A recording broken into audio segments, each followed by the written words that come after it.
প্রথম মানব হজরত আদম আলাইসাল্লামকে সৃষ্টি করে আল্লাহ পাক যখন হজরত আজরাইল আলাইসাল্লামকে জীবকুলের প্রাণ সংহারের কাজে নিয়োজিত করেন, তখন তিনি আরজ করলেন, হে পরওয়ারদিগার, মৃত্যু সেটা আবার কি?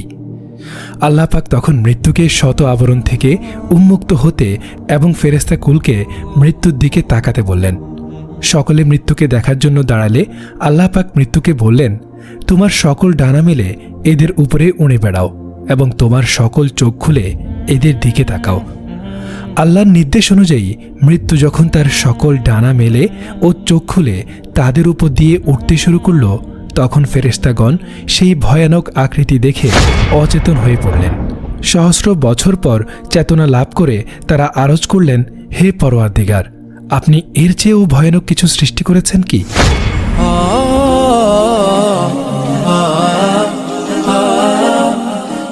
আল্লাহ তাআলা মৃত্যু সৃষ্টি করে শত আবরণের ভেতর অদৃশ্য করে রাখেন।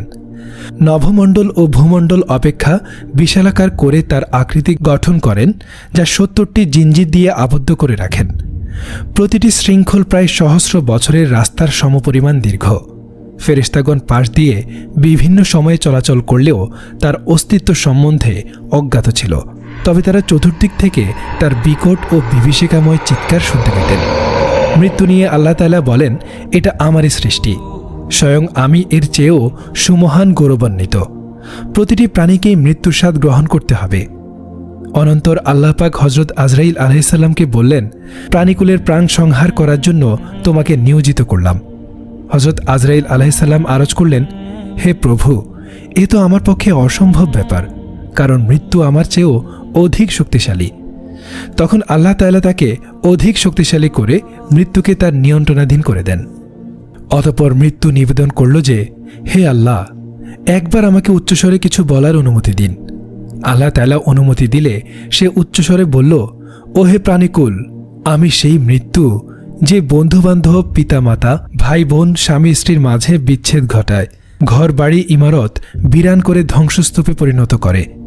তোমরা গগনচুম্বী অট্টালিকায় অবস্থান করলেও আমি তোমাদের নিকট পৌঁছাব। সবাইকেই আমার স্বাদ নিতে হবে। মানুষের অন্তিম মুহূর্ত ঘনিয়ে এলে মৃত্যু বিকট মূর্তি ধারণ করে উপস্থিত হয়।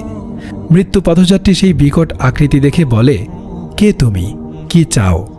প্রত্যুত্তরে মৃত্যু বলে, আমি মৃত্যু, আমি তোমাকে দুনিয়া থেকে বিদায় করব, তোমার সন্তানদেরকে অনাথ ইয়াতিম করব, তোমার স্ত্রীকে বিধবা করব, যারা তোমাকে এবং তুমি যাদেরকে পছন্দ করনি সে সকল উত্তরাধিকারদের মধ্যে তোমার ধন দৌলত বন্টন করব।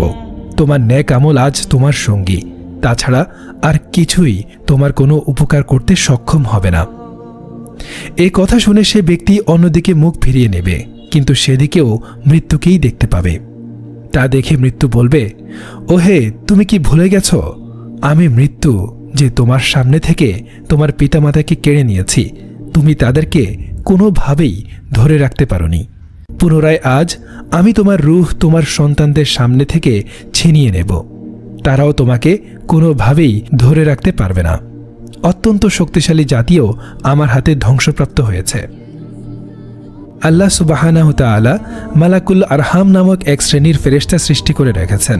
এরা শিশু মাতৃগর্ভে থাকাকালীন তার মৃত্যুস্থানের মাটি তার রক্ত মাংসের সাথে মিশিয়ে দেন। ফলে জন্মের পর মানুষ যেখানে সেখানে ঘুরে বেড়ালেও মৃত্যুর পূর্বক্ষণে রক্ত মাংসের সাথে মেশানো মাটি যে স্থান থেকে নেওয়া হয়েছিল সেখানে এসে উপস্থিত হয় এবং সেখানে তার ইহলীলা সাঙ্গ হয়।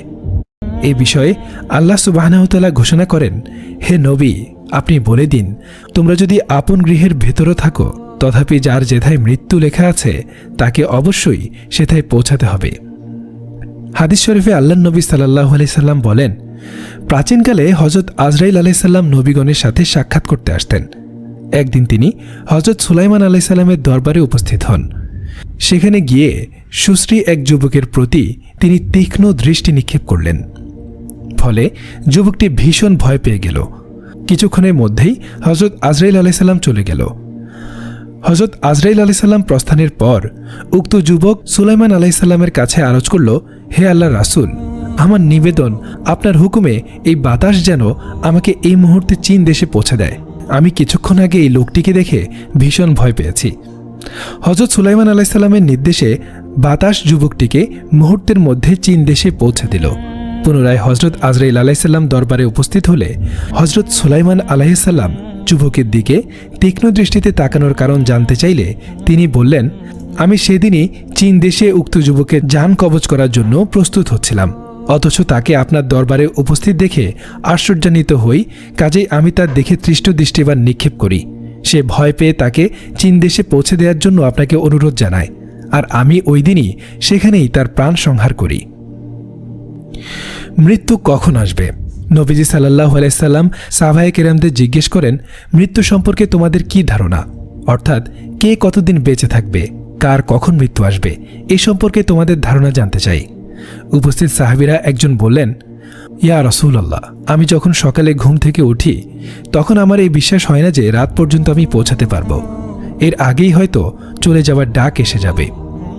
দ্বিতীয় ব্যক্তি বললেন, ইয়া রাসূলুল্লাহ, আমি যখন 4 রাকাত নামাজ পড়ার নিয়তে জায়নামাজে দাঁড়াই তখন আমার এই বিশ্বাস হয় না যে 4 রাকাত আমি শেষ করতে পারবো। হুজুর সাল্লাল্লাহু আলাইহি সাল্লাম বলেন, এবার শোনো, আমার অবস্থা হলো যখন আমি নামাজে একদিকে সালাম ফিরাই তখন আমার এতটুকু ধারণা হয় না যে আমি অন্যদিকে সালাম ফেরাতে পারবো। সুবহানাল্লাহ। সুপ্রিয় দর্শক মণ্ডলী, জীবনের 1 সেকেন্ডের ভরসা নাই, মৃত্যু যে কোনো মুহূর্তেই চলে আসতে পারে। এই বিষয়ে কবি বলেন, কার যে কখন মৃত্যু হবে তা তো কারো জানা নেই, পাথেও লাগে শত বছরের, রাস্তার খবর কারো নেই। হযরত ইমাম মালিক রাদিয়াল্লাহু তাআলা আনহু সুদীর্ঘ 17 বছর পর্যন্ত মদিনা মুনাওয়ারায় দ্বীনের শিক্ষা বিস্তারে লিপ্ত ছিলেন।